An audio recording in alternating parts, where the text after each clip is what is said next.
Legend wafungulie game wanaume. Unajua ndio hiyo. Mgeni wa heshima alikuwa wa Brookside. Sawa.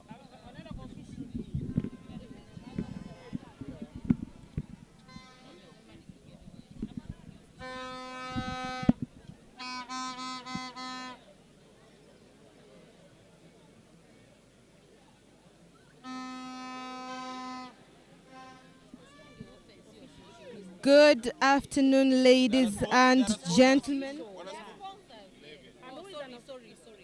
Good afternoon, ladies and gentlemen. We are here for the second and final game of the day, whereby the boys are fighting for the championship of the 2025-2026 basketball season. Now, for the girls, we have seen it is Butere, and for the men, we have Lukenya and Kamusinga.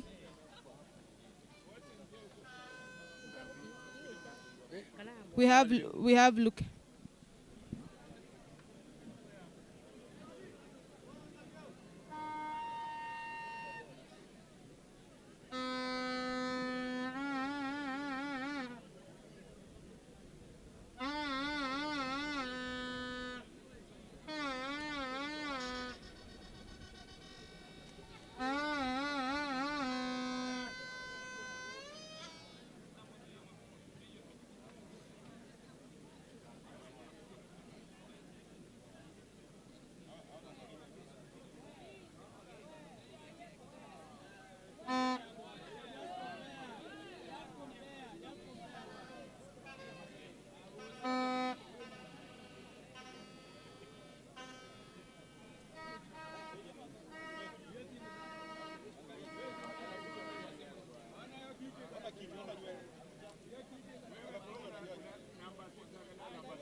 Kamusinga imekuwa champs bana mara mingi inajulikana. Lukenya imekuja.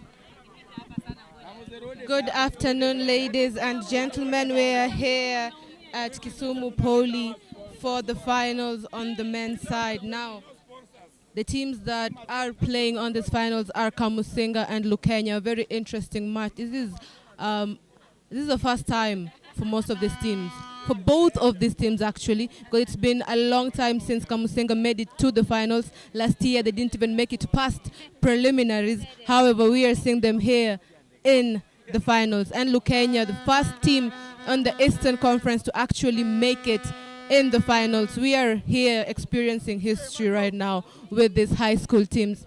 Now, let's dive a bit into these two teams. Just as I was saying, the last time Kamusinga were in the finals, it's been a while. It's been a minute. That just shows you how much grit these boys are coming with into these finals. And they had a loss against St. Mary's Yala that put them to go head-to-head with Laser Hill yesterday and saw them coming out as champions, thus being here in the finals. While Lukenya, on the other hand, have been doing a really good job trying to retain their way back into the finals. Last year, they were number 4, and this year we are seeing them here fighting for the championships. We have the coaches who have been with these young teams, and for Lukenya we have Den Garang, assistant coach for Lukenya is Mwanzue Emmanuel, and the captain for Lukenya is Deng Abuch. Now, we come to Kamusinga, and the main coach in Kamusinga's bench is Martin Kitongo. Now, this is something that is of interest because this is someone who has a very rich background in basketball, from playing for teams like Kenya Ports Authority, playing for teams like Ulinzi, and even going ahead to play for to represent Kenya as a country. To represent Kenya as a country in the Kenya team. And now we are seeing him give back to the community with the skills that he got with this team, Kamusinga boys. And on his bench assisting him is Makoha Samuel. The captain for Kamusinga boys is Shadrach Omareba. Now, if you do not know that name, that means you were not here yesterday as they were going head-to-head against Laser Hill. Shadrach was the MVP for yesterday's game, and he showed nothing but resilience, confidence, and what it looks like to have a very comfortable seat at a three-point line. And if you're here long enough, then you would have heard people saying he's the next Steph Curry, he's the next Kenyan Steph Curry, because of how patient and how calm he looks when taking a three-point shot, when attacking the rim, when playing defense. He has so much composure and skill set in his bag. Now, these are two very interesting teams right here. From their point guards all the way to their big men. It is a bag full of nothing but skills. Nothing but skills. Both captains, that bag is endless. From the three-point line into the rim, it's something that you have to watch out for. They leave you curious to know what next. What are you going to do next? What move are you going to unleash next? And this applies to both teams. And they are here to fight for the championship. The game is about to begin. We are seeing the teams are having a bit of a chatter with the officials.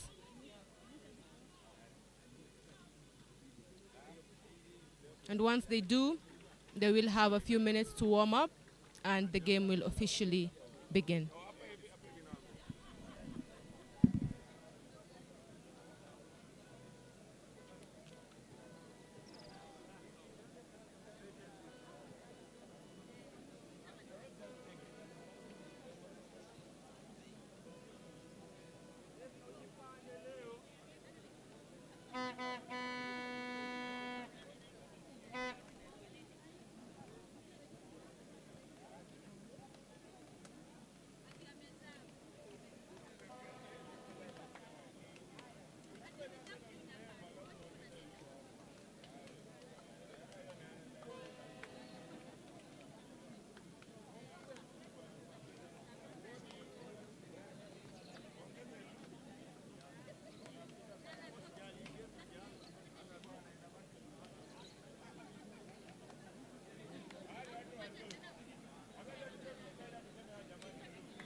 What pressure?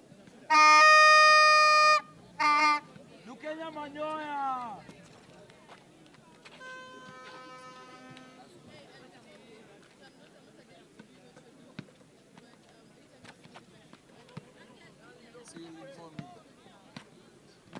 Wadi Pyong.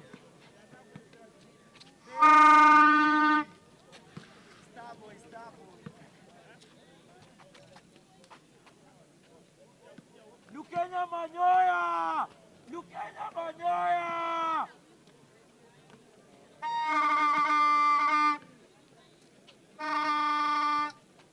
Lukenya labda ishinde njaa.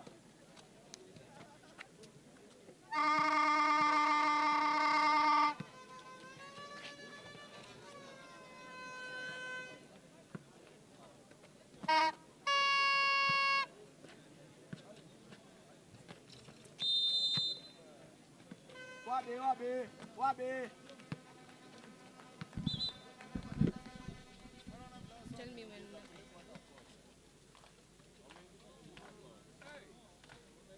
Okay. Yes. Now, ladies and gentlemen, as you can see the warm-up as as you're shaking it off the court with Kamusinga. Now, our referees today in this final game are 3, and we have Utekas Masharia, we have Omwenga Peter, and Singapore Peter. Now, the head of this pool is Omwenga Peter. Now, just as we are about to walk in, the starting 5 from Lukenya will be Deng Abuch, who is the captain for Lukenya. We have Nyam Mawut, we have Kelvin Iraku, Dominic Tong, and Fortune Omondi. And on Kamusinga's end, we have Sadika Adera, we have Pal Chwal, we have Shadrach Mokara, who is the captain of the team, Wilson Mseve, and Majok Thiong, who will be starting for Kamusinga boys. Now, it's a fun fact. The last time that we saw Kamusinga in the finals, it's been over 60 years. Sounds funny, but it's very true. So for them to make it here today, it is a milestone for this team. And on the other hand, on the other end of the bench, which is Lukenya, this is the first time we are seeing a team from the Eastern Conference at the finals in the Kenya secondary sports basketball for the high school section. Now this game is about to begin. It's a do or die. Both teams are going to make history the moment they win, and both of them are aware of that. From the coach to the players, they want it. This is a matter of who wants it more, because we have seen the bag from the previous games. We have seen how deep the bag of these players goes. So now it's down to who wants it more. Yesterday we saw blood. Today we are hoping no one gets injured, but it will just show you how much both these teams want this. Now, to our viewers back at home, leave your comments. Who are you supporting? Who do you think is going to take it home today? Who has you at the edge of your seat, locked in here to B+ Sports watching? Shout them out. It will be lovely. It will be lovely for us to know what your thoughts are, what you're thinking, your feedback, what you love, what is working, what is not working. Give it all to us at the comments, and we will be 100% sure to read them. The coaches are getting the boys ready. It is a very hot afternoon out here, but as you can see, it is also packed. That just shows you how much basketball brings people together, brings a community together. All the teams that were here competing are now here watching these finals. We have people who have left their homes as early as 7 a.m. just to come here to catch both the finals. It shows you how much heart and how much love is there for basketball here in Kisumu Polytechnic. And generally in Kisumu, this is the home of a lot of basketball players. This is where most elite basketball players whom we've seen play in the Premier League level come from. the Nyanza County, from the western to the southern. Like, it's all here. It is where most of our prides come from, and from the community. You can tell how much these people love this game of basketball. And we are about to begin the tip-off. Now, wearing white, that is Lukenya, and sky blue, that is Kamusinga High. Friends School Kamusinga. Now, that is height we are seeing there. That is height, and the tip-off begins. And Kamusinga takes it. Now let us see how this is going to go by. First quarter begins.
Watoto wakae chini.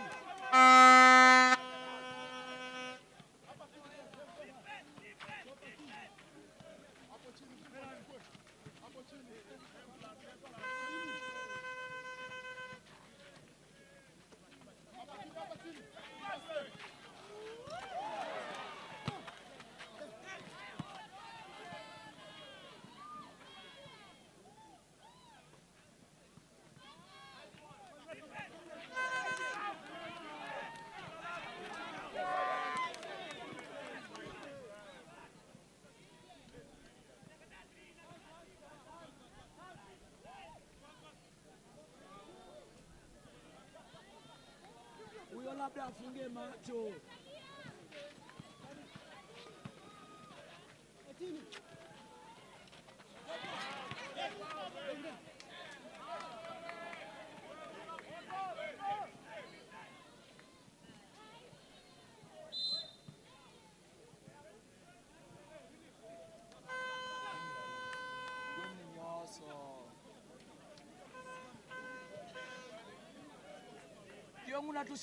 Mnatushindia hii game.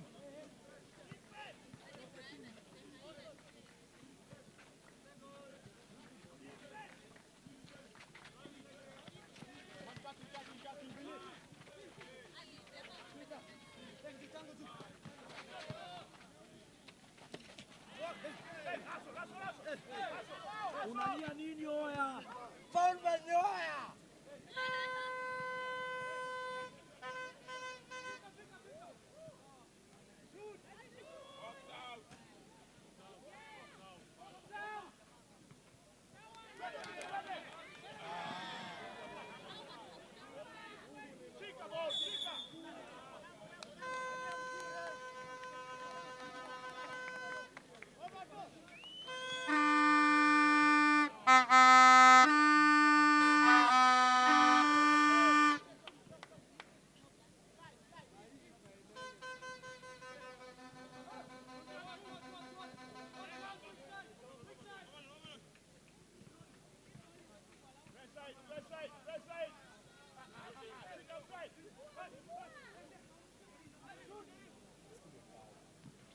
Hiyo ndio alikuwa anasema ni mnoma manyoya.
Ladies and gentlemen, 4 minutes on the clock. We have just seen Lukenya do their thing at 5:14. Now we have gone the first 5 minutes, no baskets from both teams. And the first basket was from Lukenya, which was a 3-pointer from their captain, breaking the 0 streak. And at this point, after that, we have seen Lukenya do back-to-back fast runs, taking advantage of the slower pace that Kamusinga was giving on the other hand. Now we are seeing Kamusinga play a bit slow, start a bit slow, and they are... Oh, no, the fans here are something to watch and something to look out for. Now, as I was saying, Kamusinga is still playing a very slow game. As we can see, they have a set offense and they're trying to run on every offense. However, we are seeing Lukenya pick up the pace. Now, it's very early into the game. We are at 4:04 on the clock and 9-0 favor Lukenya. And as they are walking back in, Lukenya is going to need to keep that pace as much as Kamusinga needs to score and keep on scoring as this game goes on. Ball is on Kamusinga's end, and the offense begins.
Huyo shot labda yenye amevaa.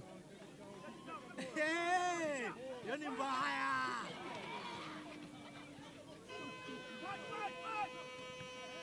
Yes.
the end of the first quarter, and we are at 16-5.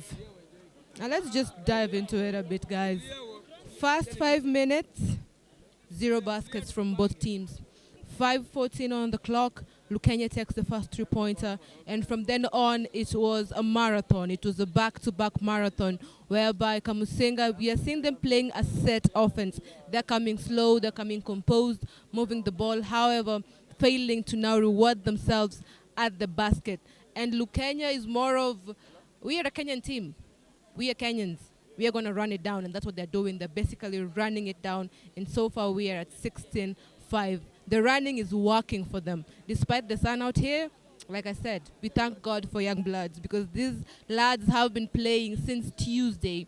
Each and every single day they have had a game, and they still have the energy to be running back and forth like you were seeing them do, and reward themselves at the end of each basket. Now Lukenya is going to need to find a way to, first of all, stop the fast breaks, and second of all, be more patient with their offense to not cause turnovers for their team, because we are seeing them get to the basket. However, now rewarding and converting the balls to count on their scoreboards is where it's a bit of a challenge. Height is there for both teams. Pace is there for both teams. Shooters are there for both teams. Like I said, both teams have a very deep bag. Now it just runs down to how are we going to use our skills to actually get as our points. And as they're walking back in for the second quarter, we are still 16-5. It is very hot out here. The sun is burning down into the ground.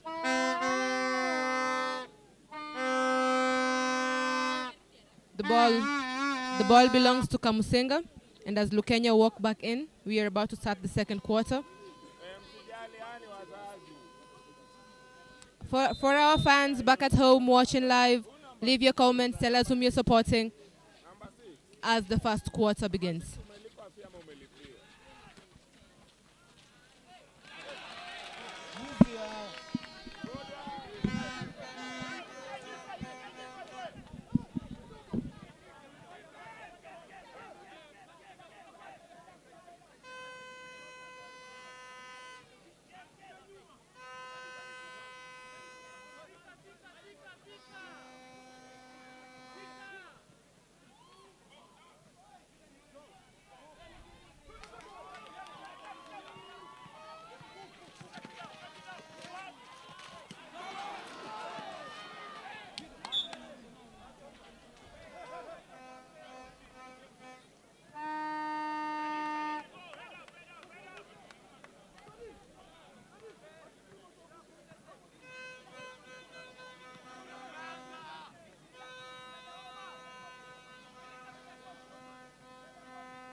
Saidia wazee wenzako. Saidia wazee wenzako.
Guys, that is time out. Lukenya. And the scores are at 16-12, 6:50 on the clock. And we have finished that last quarter with Shadrach doing what we know him to do best. Take a very nonchalant 3-point. Now he looks like he's not going to make it, but he is going to make it. Now we are still seeing Lukenya keeping the fast break streak. However, we're also seeing Kamusinga have picked up the pace. Now they're no longer playing the set offense, rather they're playing the fast break offense, where we're seeing the ball is moving faster and getting the big men under the rim every time. Now that both teams are playing kind of a similar offense, it is now down to defense. Who is going to rebound more and be able to make sure that that ball stays on their offense long enough and accurate enough for them to actually reward their offense. And as they walk back in, 16-12 is where we are at, 6:50 on the clock.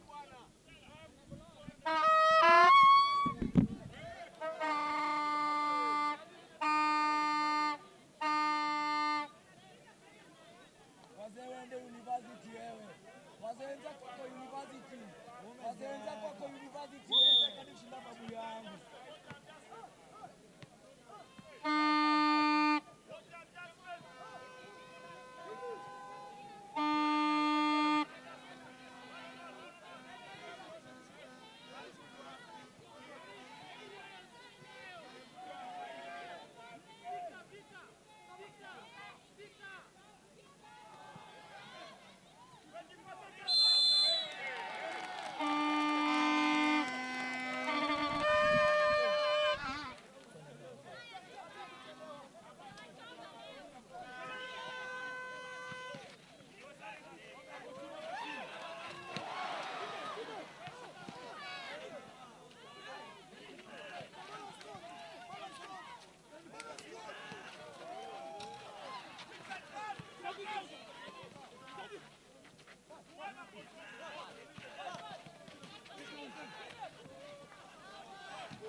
Time out, Lukenya, 27-22 favor Lukenya. Now the last few minutes, we are at 16 seconds on the clock, and we have seen Kamusinga give back Lukenya its own medicine. They are now playing fast and very accurate, because the fast breaks so far have rewarded them good baskets.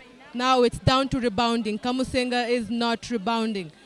On the other end, Lukenya is making sure they are there to grab rebounds, both on their offense and Kamusinga's offense. And if Kamusinga is planning on coming back and actually beating the 27 that we are seeing on the clock, that then they're going to have to come back and rebound. Because what gives you a good offense, or rather keeps the offense at your table, is making sure that rebound remains in your offense to begin with. And so far so good, they are not doing a good job in that. Now the offense, the kids are coming back. They're walking back into the court, and the ball will be Lukenya's. 16 seconds on the clock, 27-22.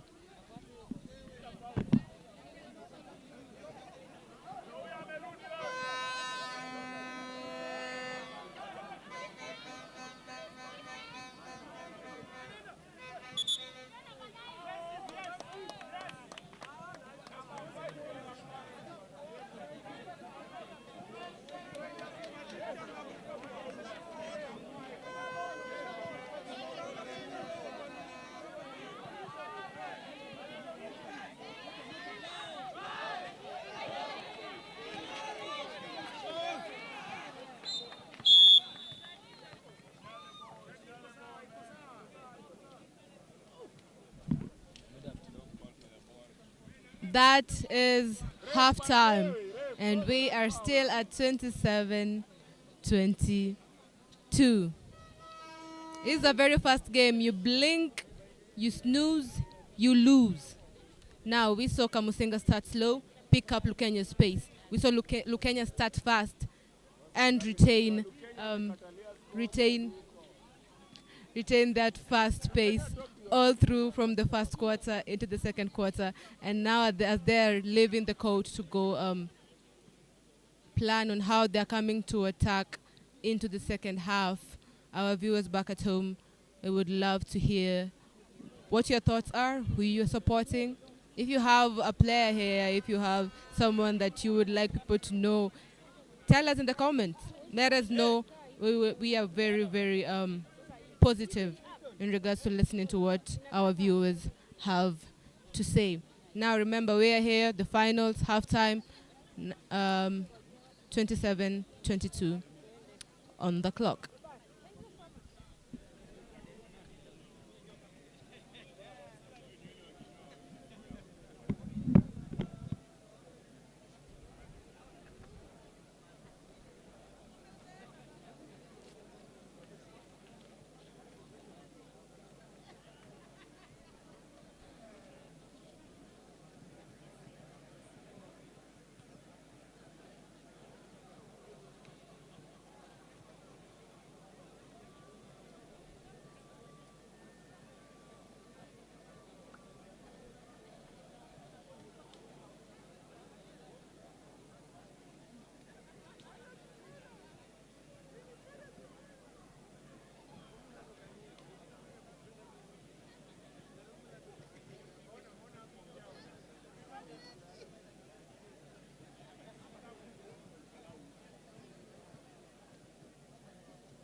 The pressure. We don't want to feel the pressure. I was so pissed last time, Ville, we were losing. Losing 5 games is not easy. This year, now I get the chance to go play with them, so now I'm definitely excited. Kenya has great basketball fans.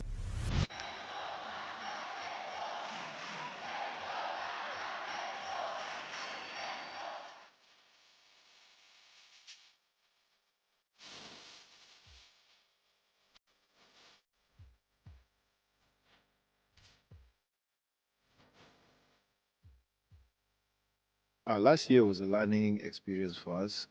We picked up a few teaching points, and going there this year, I think there's nothing we want to do but just win.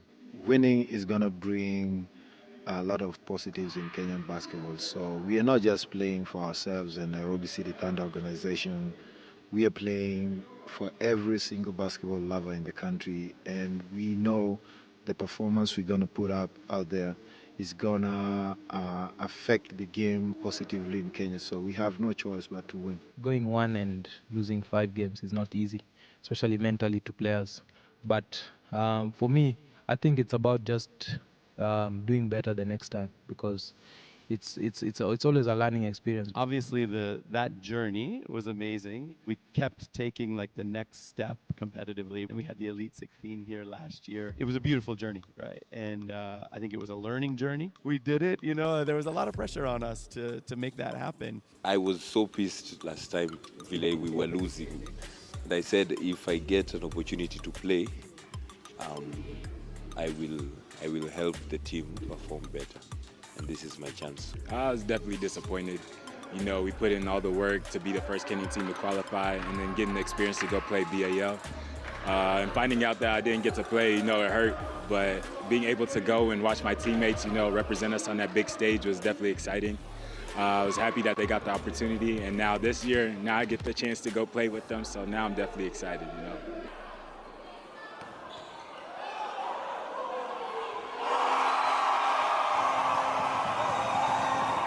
We just want to do right by us and the fans.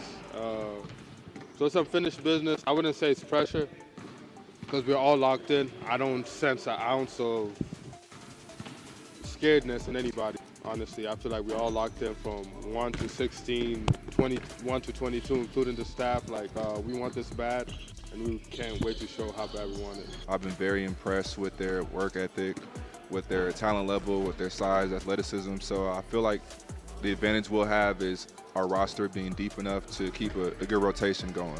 I think I relate to it well. I've been on a lot of good teams before, but one thing I do like is that winning streak, and the unfinished business kind of gives us a chip on our shoulder, one, but the winning streak also gives us confidence. So anytime you have a confident team, that also helps because this makes guys play a little. I feel like it makes you play your game better when you're confident compared to when you go out there and you're scared or you're nervous. But I love the confidence of these guys, and I think it will take us a long way.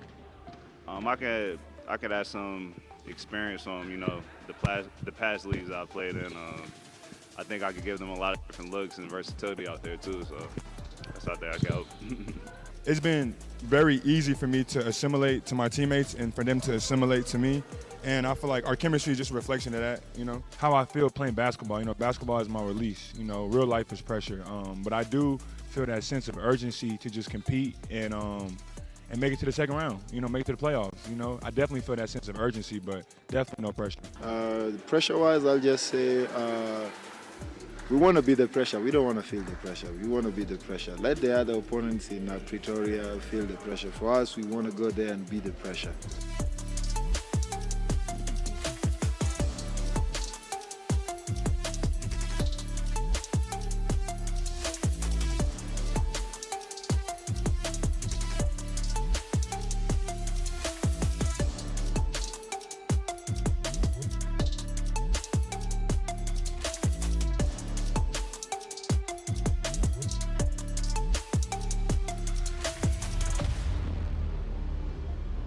I'm really thankful that this is like 6 years later, I'm going to get an opportunity to play that big stage. So now getting the opportunity, you know, our second chance at it, you know, we definitely want to get back and do better than we did before. And just, you know, give it our all, not just sit back and say like, we could have done more, but every single game, no matter what, if we do our best, it doesn't matter what the outcome is, and, you know, hopefully it could get us to the playoffs this year. What to expect? Wins, first of all, highlights, us representing Kenya at the highest level, and Thunder basketball. You guys know what Thunder basketball is, so Thunder basketball.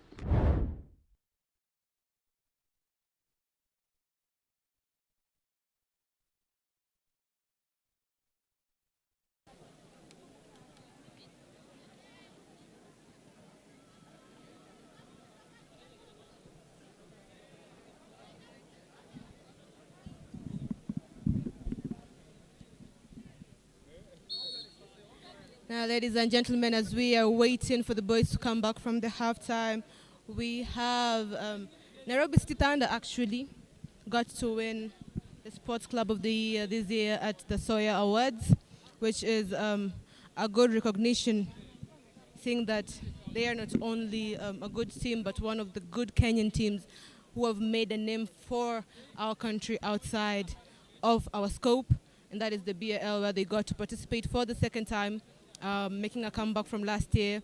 They were not able to make it to the playoffs. However, they did make a walk up the ladder, two wins out of the 5 games that they had, which is a step forward from last year's 1 win, and seeing the team's momentum, and as a country we want nothing more but to see them get better, and hopefully we'll be able to get them to see them again in the BAL season 2027,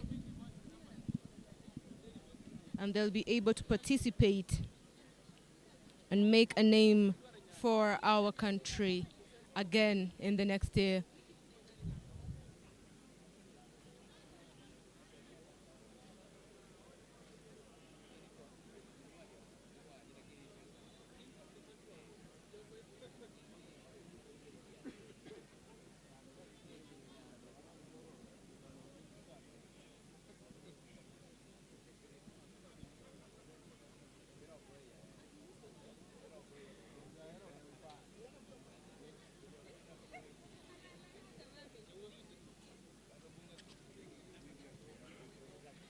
Now these players are coming back for the second half. We have Lukenya trickling back. I'm saying trickling because they're coming in sets. In sets. Now, just as I was saying earlier, Nairobi City Thunder managed to get the recognition from Sawyer was there. Now remember, they have an unbeaten season. The club has clinched the Men's Premier League, retaining the undefeated streak. They have continental success where we saw them represent our country at the BAL. And the team transition in general shows that if we put 2 and 2 together with a thorough management, then the talent that we as a country hold in regards to basketball can actually be used positively and create a positive impact on the Kenyan basketball space, and that is what they are doing. Now we are seeing Kamusinga walking back into the court. This place is still packed, it's still filled, and the sun is at the tip of our heads. It is scorching hot, but no one is moving an inch because they want to see, and I believe our viewers back home too who are watching, you want to see who is going to be the men's championships here today at the KSSA.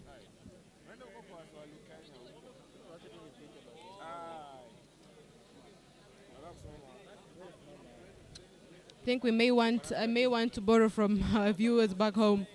The sun here is not one you want to play on, but we are seeing these kids play under this scorching sun, and they are running it down. They are running it down. That is young blood right there. That is young blood right there. Now, just to remind you, we had the JSA games, the finals in Maseno yesterday, where we saw Olympic going against Sharia from Migori, and Sharia got to clinch the win, 47-41. And on the ladies' side, we had Olympic.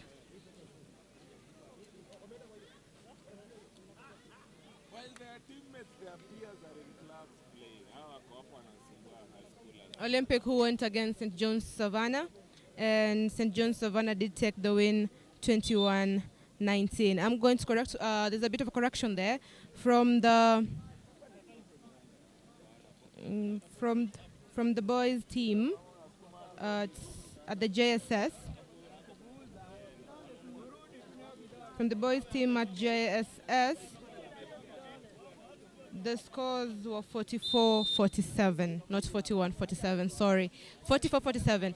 And halftime starts. The ball belongs to Lukenya, and the first basket, nope. No, it is not. And on that note, guys, the second half, rather the third quarter, begins.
Si anamshika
time out Kamusinga, Friends School Kamusinga, where we're at 35-27 favor Lukenya.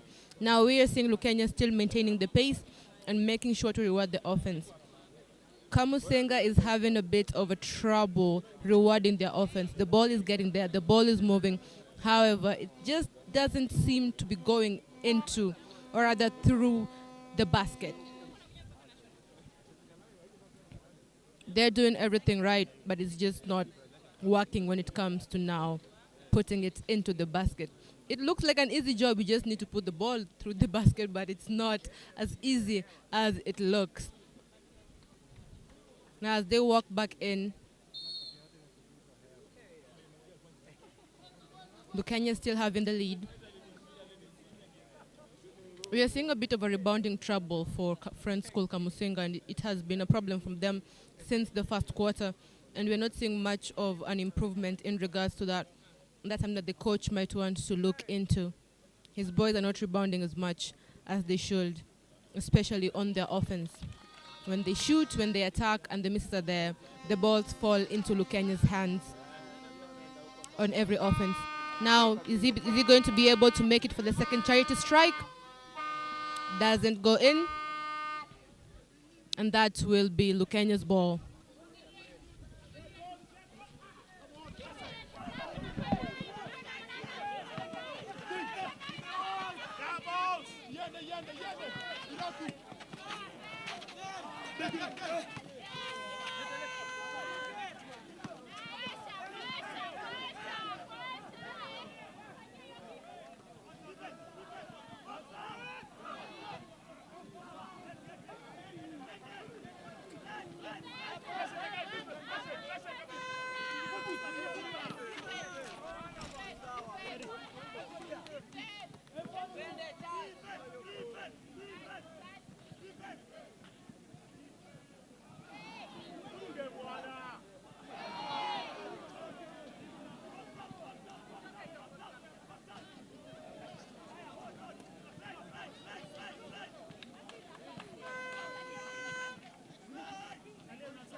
That will be time out, Lukenya. And we have just seen Shadrach, aka Shadi, do the Lord's work here for his team. Now, if you were here yesterday, you had people calling him all types of names. From Kenya 1, I think Gilgare might have to. There's someone coming for that name. People here were chanting Kenya 1, he's the next Kenya 1. And we are seeing how nonchalantly he's able to see where his teammates are, how to get the ball to them, despite the pressure, despite the height we have seen behind the back, like he moves, the skill, his bag is deep. And this applies likewise to Calvin from Lukenya, who's also the point guard on the other end, wearing jersey number 11. His bag is deep from the three-point line to attacking. We are seeing him make sure the ball gets to his big men, and they are able to seal the deal.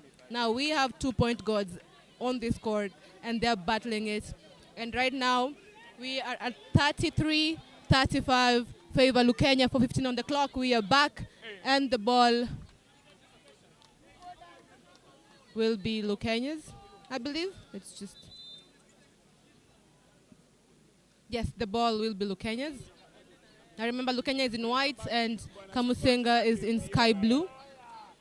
Don't mix the two. And Lukenya gets the ball for 15 on the clock.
hautapochiwa, hautapochiwa, hautapochiwa, iba tu, iba.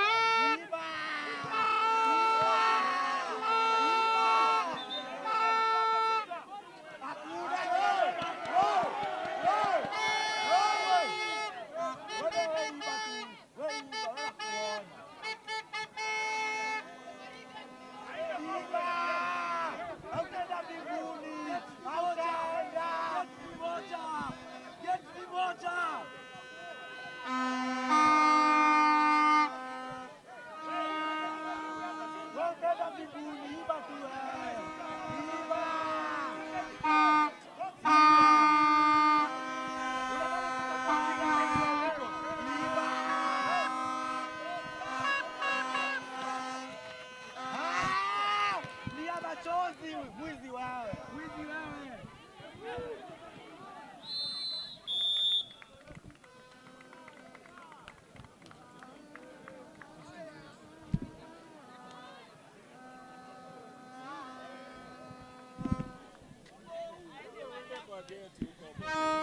42-40. 42-40. Favor Lukenya. Now, just as you have seen, Kamusinga has managed to close the gap that Lukenya had given them, and now they're a bucket down. Now, these boys have come from playing a set offense to playing a fast offense, and now we are seeing it's fast with assists, providing just enough room for them to finish. Lukenya, on the other hand, still keeping the fast streak, still keeping it on toes, and they are able to reward themselves. However, we are seeing Kamusinga closing out this gap. Kamusinga is doing a better job at rebounding now, which means Lukenya will need to do a better job than they were doing earlier at rebounding. In regards to the offense, Kamusinga has beefed up the defense. Like, it's there. It's making it a bit harder for Lukenya to just cruise through it, which is a plus for them. However, now Lukenya is going to have to work and find a way to play through Kamusinga's defense. Now, this game is so interesting, and as you can tell from the fans, it is emotional as it is physical to a point where I don't think anyone remembers they're under a scorching sun. Now we are going into the fourth and last quarter. This is the determinant of who among these two teams will be the champions. Now remember, whichever team wins, they will be making history today here, because both these teams making it this far is already a mark to reckon with. They're already making history. Lukenya being the first Eastern team from the Eastern Conference to make it to the finals, and Kamusinga have not been in the finals since, I want to go with since our parents were around, so were around in high school. So for them to make a comeback, and we are seeing them here, both teams are here making and breaking history. And the skill set is something to watch out for. Something to watch out for, something to reckon with. Shows you basketball's future is in safe hands. Because if high schoolers are playing at this quality, then in the next few years, our Premier League will have very, very skilled players playing for our country. Now we are about to start the fourth quarter, the last and final quarter. The ball will be Lukenya's. 42-40 are the scores. And it begins.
will be time out.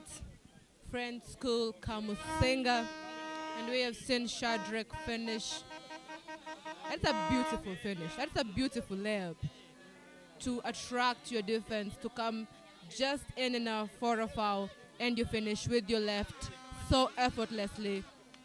Not many players can say they can do that with their left hand, and we have to give a props where it is due, or rather let me borrow from the fans here. Shadrach is talent. Now, on Lukenya's end, we have seen Iraku do that too. Take him to the left, and he will finish with the left. Which takes me back to my previous point. We have 2-point guards from these two teams. And they are playing a really, really interesting game. And so far, they scored at 49-44, favor Lukenya, where we'll have Shadrach go on the line for a charity strike. Now let's see if he will be able to make it count for their offense. And it does. And on that note, we are going to have a sub from Lukenya. And the fourth quarter proceeds, 6:38 on the clock.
Time out, Friends School Kamusinga, 49-46, favor Lukenya. Now Lukenya have had the lead for quite a good minute here.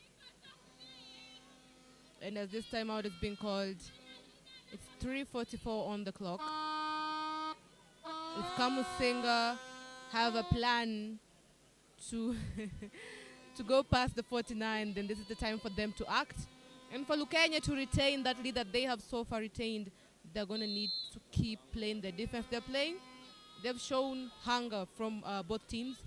And as they are walking back into this court, again, I will remind you out there, tell us which team you are supporting and which team you think is going to win this year's basketball season. That is the high school segment. They're walking back in. The ball will be Lukenya's.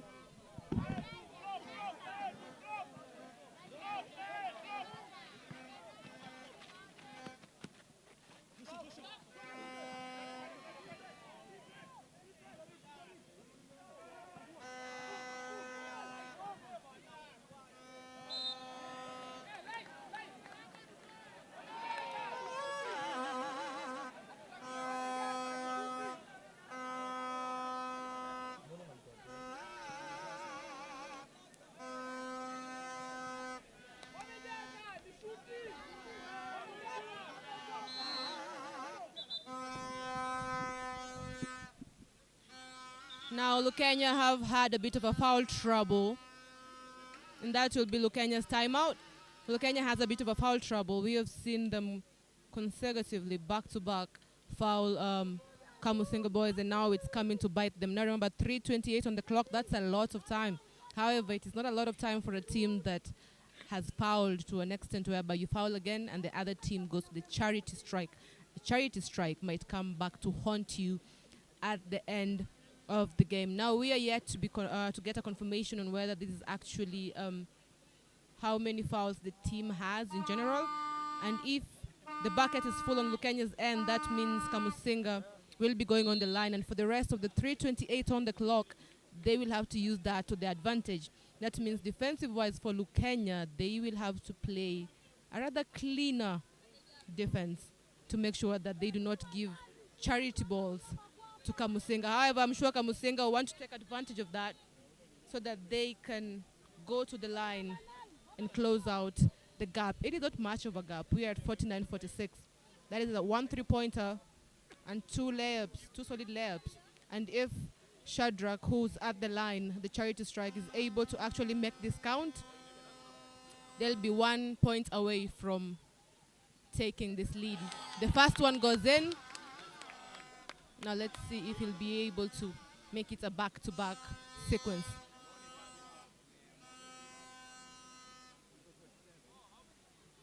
And the second one goes in, guys. They are 1 point down, and it is 3:26 on the clock. Lukenya with the ball.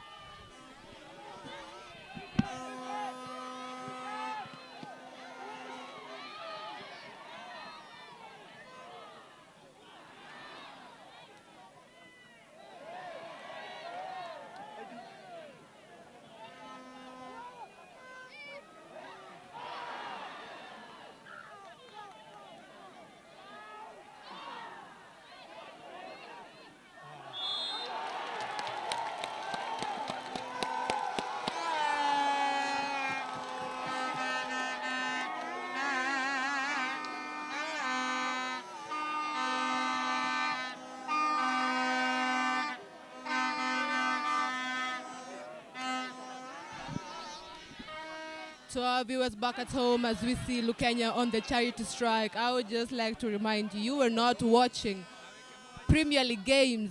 You are watching high school boys play basketball, quality basketball at the high school level. So just a solid reminder, you are not watching a Premier League game. You are watching high school boys play.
Ladies and gentlemen, 1:18 on the clock.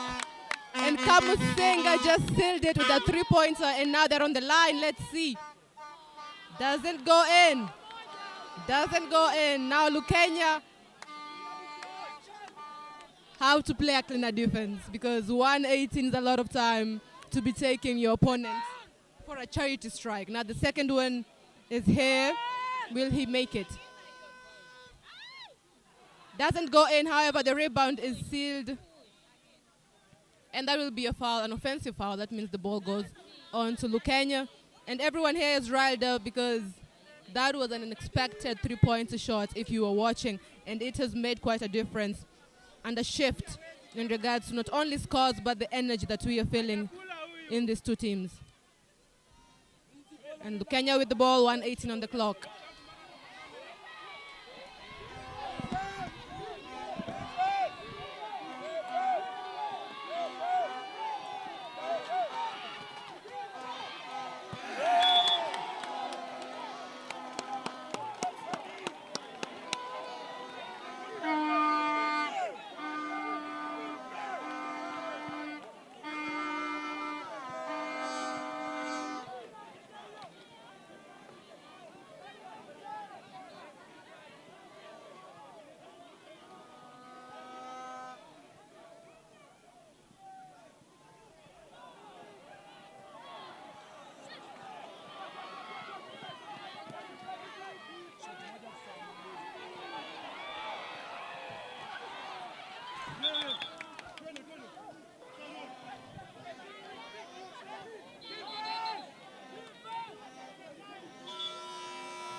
If you were not clenching right now, depending on which team you were supporting, then I don't know which game you were watching, because right here at Kisumu Poly, it is crazy noise.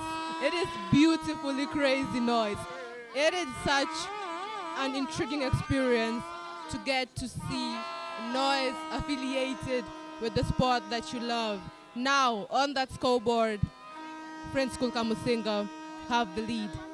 Lukenya are on foul trouble, and Kamusinga is trying to take advantage of that to its fullest, while Lukenya is trying to play a better, cleaner defense. However, it is 36 seconds on that clock, and those scores are not working in the advantage of Lukenya right now.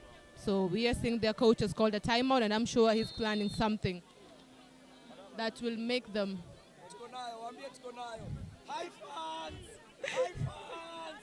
Hi fans, Friends School Kamusinga tumebeba. Now, just like you've heard it, that is a fan from Friends School Kamusinga. And he's told me to tell you they have it. Now, do you think they have it for those who are watching from home? Do you think they have it? And as we are walking back, remember, it's 36 seconds on the clock. Kamusinga have the lead. However, 36 seconds, if you are a basketball player, you know, it's still a lot of time. However, a short of time, depending on how well you play. They are walking back in. 36 on the clock. Ball, Lukenya. Let's see what the coach has drawn up for these boys to make them seal the bucket, and if they'll be able to actually make it happen. Begins.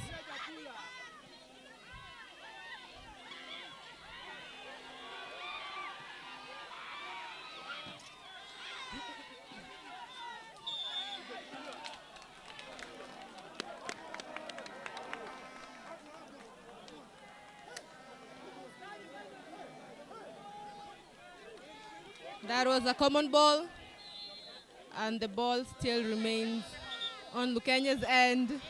And another timeout has been called.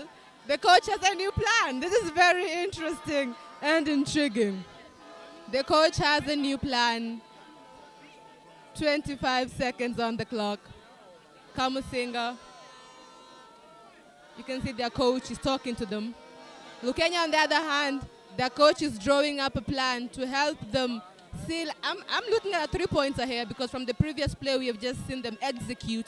They were going for that 3-point shot. So whatever is going for right now might be similar with a different approach. That means Kamusinga needs to play a better defense if they want to retain the lead that they have. And Lukenya will have to actually execute what the coach is telling them if the plan is to beat the lead that Kamusinga has managed to attain.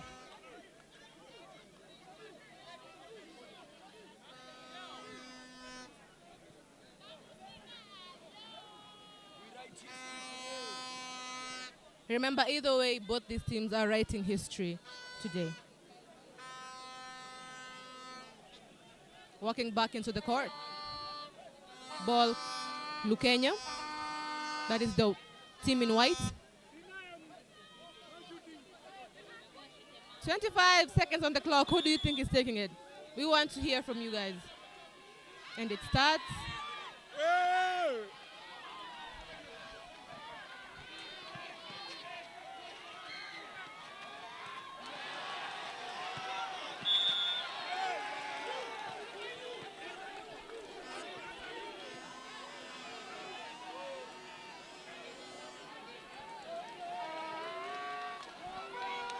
And Lukenya fouls intentionally,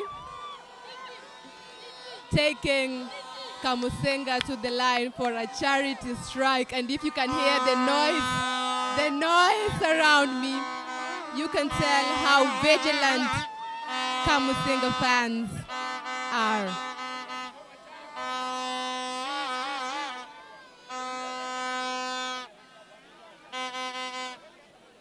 Now let's see, will he make it count? No, first one does not fall. First one does not fall. He has one more bucket, one more point. Is he going to make it count? And here he goes. Doesn't count, and the rebound belongs still to Kamusinga. Back to Shadrack's hands. And they foul again. They are sending the wrong person to the line. You do not want to send Shadrack to the line 1 second on the clock. You do not want to send Shadrack to the line with 1 second on the clock. Now, let's see if he will make it count, because either way, first one goes in, makes it count. The energy here is something to experience, guys. It's something to experience.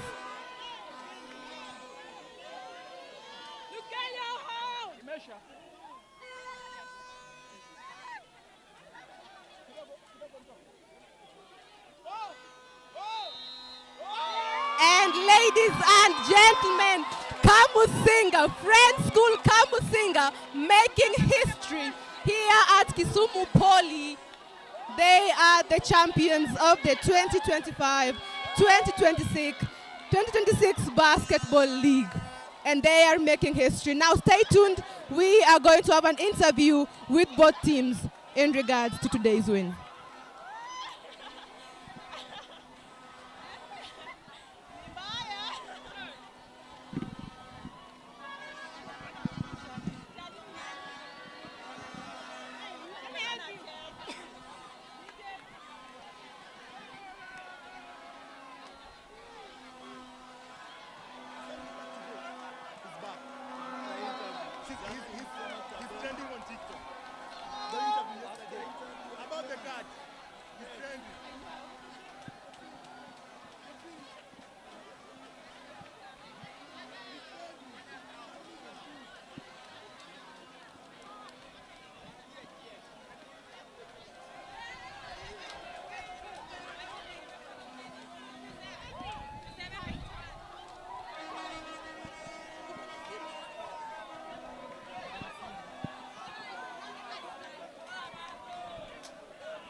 Lukenya, before he goes.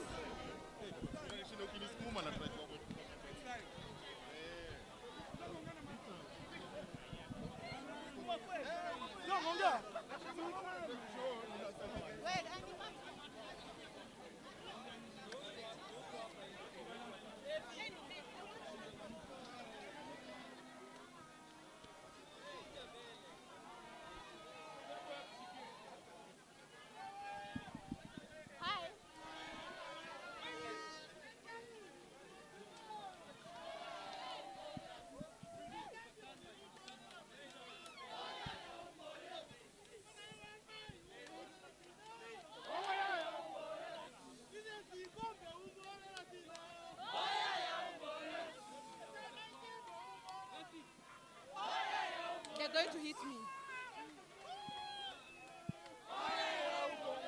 Good evening, ladies and gentlemen. The energy here is vigilant and bright as we have just gotten news on who our 2025-2026 Kenya Basketball Secondary Division is. And I am here with one of the players from Kamusinga. Now, kindly introduce yourself to the viewers.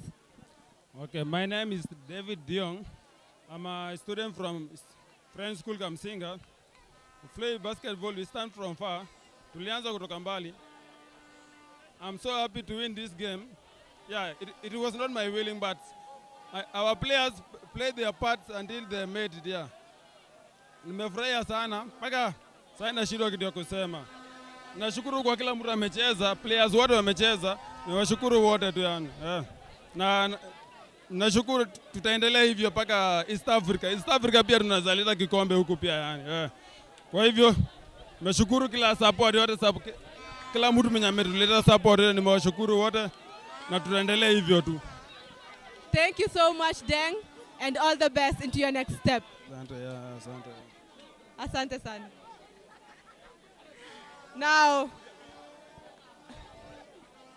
I have just realized I might not be as tall as I think I am.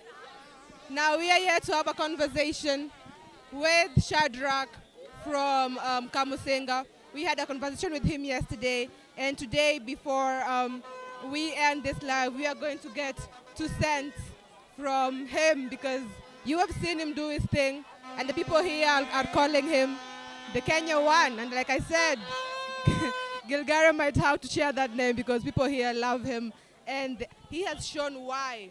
He has shown why people love him. You've seen how deep that skill bag goes for a high school player. And as he's making his way here, until then, keep in tune.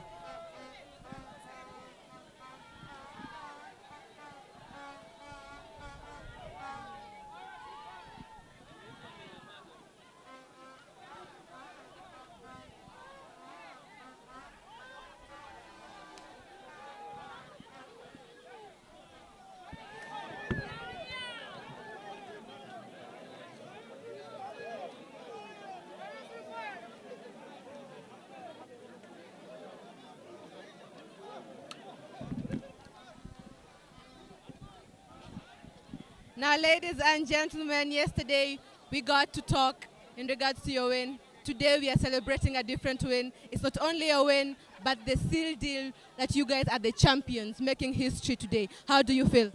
I'm feeling very well, even I can't explain. I have nothing to say. It's all about joy, but also I thank the Almighty for the win. Now, Lukenya had the lead. First quarter, we saw them pick the pace. Second quarter. Third quarter is when now we saw you guys now dig deeper into your bag and be able to convert your baskets. How would you say the game was for you physically? Physically, the game today, I had no energy. Yesterday, we had a tough match. So the energy level was down, but we were encouraged by the fans, the coaches. So we managed to improve our game. That's why we have lifted the trophy. What next now that you guys have sealed your way into the East Africa? What next? So what I can say is that I want to tell our fans that the game in Tanzania, that is Morogoro, will go and represent the entire country very well, and also the school, Friends School Kamusinga. Also the school is very proud of us. So many years since 1994. I said yesterday. Today we have managed to lift the trophy. We have broken the barrier. Yes. Thank you so much. Enjoy your win and all the best. Thank you. Now, ladies and gentlemen, this is a different level of introduction. Before we get into it, Shadrach, people are calling you Kenya One. Now, you know the person who holds that name is a guy called Gilgare. Do you know him? Yeah. And people are calling you Kenya One. That's quite a big shoe to fill. How do you feel? I feel good. Just feel good. Just feel good. Just feel good. Now, you have sealed your way. You have sealed your way into the championships and a position into the East African Championship. This is the first time. Oh, sorry. I'm saying you have sealed your way into the championships. And now your next step is East Africa. This is the first time your team is doing so in a very long time. How does that make you feel as part of this journey? For the East Africa coming, we want to correct on our mistakes, especially me. On the drive, I need to work on my kick out and my strength as I go to the finish, to finish the rim. For the teams in East Africa, they are bigger than us, so we need to work on our strength and stamina. Yeah. So we feel good as a team, and so as a Western region, this is the first time they are winning the trophy. I know they feel good, yeah, and also us, we feel good. Make FSK a big school, that's good. That's all I can say. For your fans, Mashabiki were calling you MVP, Kenya One, all these names. What have you got to tell them? Thank you for the support. Thank you so much, Shadrach, and all the best. Thank you. Now, ladies and gentlemen, we have just finished talking with an MVP, and we are here with the fan. Now introduce yourself to the people. My name is Mike Amor. I'm a fan for FSK, Friends School Kamusinga. Yeah. Now today, Friends School Kamusinga have made history, making it to the finals, taking that title. How do you feel as a fan? I feel on top of the world. I was supporting this team because of one boy, Shadi, who carried the team on his back. I feel on top of the world because of that win. I'm so happy. Yes. Now, anything else that you have to say for your fellow fans who got to show up and support the team that you love? If possible, if it would work, then we would accompany the team to wherever they are going. But I want to request all the fans that even in the future, they should continue supporting this one big team, Friends School Kamusinga. That is the team. Thank you so much for your time, and we appreciate it. Thank you so much, and welcome. Now, guys, ladies and gentlemen, we have more fans here who want to give us their view in regards to Friends School Kamusinga. Imekuwa mbaya. Tumefuata hii shule kama nimetoka Bungoma. Nimekuja jana na mguu kuochi game. Na tumekaza walianza na pupa lakini tumewakata, si ndio? Wakija ngori tunatumia akili. Wanaenda hivyo na nze. Tumekuwa tunaomba, si tunaweka tu maombi. Tuna trust the process. Na ni Mungu tu. Na shule ni moja, Kamusinga. Na DEA, nyi mjue Kamusinga inaleta. Ni hiyo tu. Mimi naitwa Kababa. Mimi naitwa Kababa na ni Kamusinga. Uko mbele manze. Now, ladies and gentlemen, I'm here to talk with the man of the hour. The man of the hour. The man of the hour. Kumbusha viewers who you are. My name is Makoha Samuel. I'm the coach basketball, Friends School Kamusinga. I just want to glorify God because this is a great, great moment. It has never happened before in FSK. This is the first time we are getting it, and I'm just grateful to God. Secondly, I just want to thank the fans, thank all the stakeholders. Wenye wametushikilia na tukakaa na hao, wenye wamepiga hiyo kelele, Mungu awabariki sana kwa sababu it's because of that noise that gave the boys the energy to continue fighting. And you can just see the excitement around here. It's because it is something that has never happened to FSK, and we thank God. And we are all celebrating the whole region, Western region. We thank God for doing it for us. And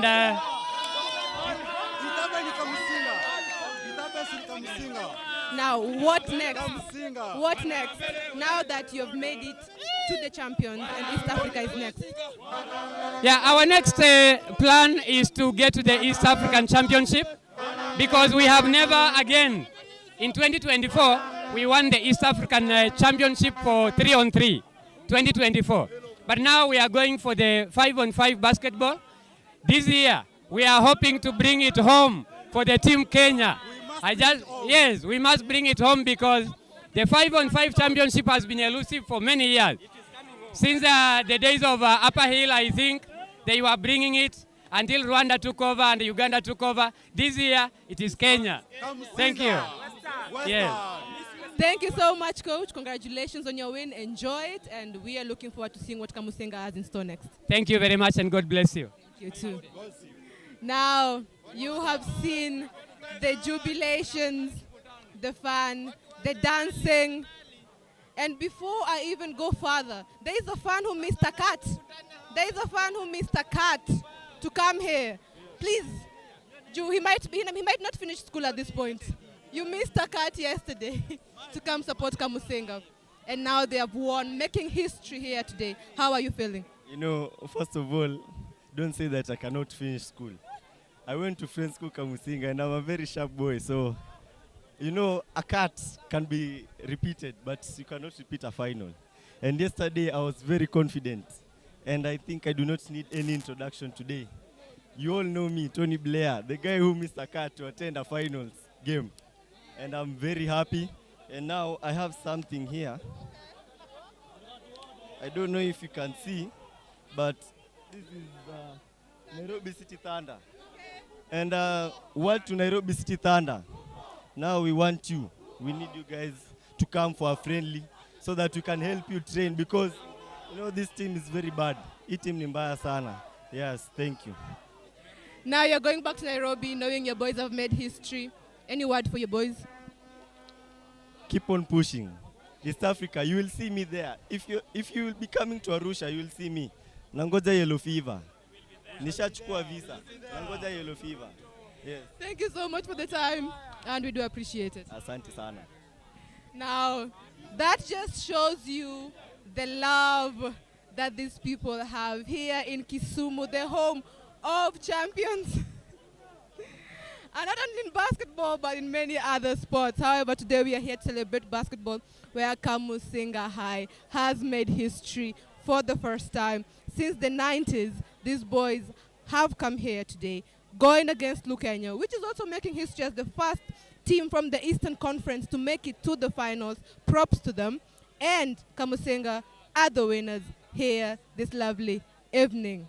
Guys, you've seen it all. You've seen the dancing. People are still dancing. We have seen Shadrach. He has done his job. And we are here for nothing but celebrations and to congratulate these boys as they make history. And on to the next step, which will be 5-on-5 and the East Africa. We will be watching them, and not only them, but every other Kenyan team that will be able to participate. And on that note, we have been B+ Sports with you here live from the first day, which was on the Tuesday, till today, which is the 11th April, where we have all those games on our channels. In case you want to review, you want to watch, you want to give us feedback, we applaud it, we will love it.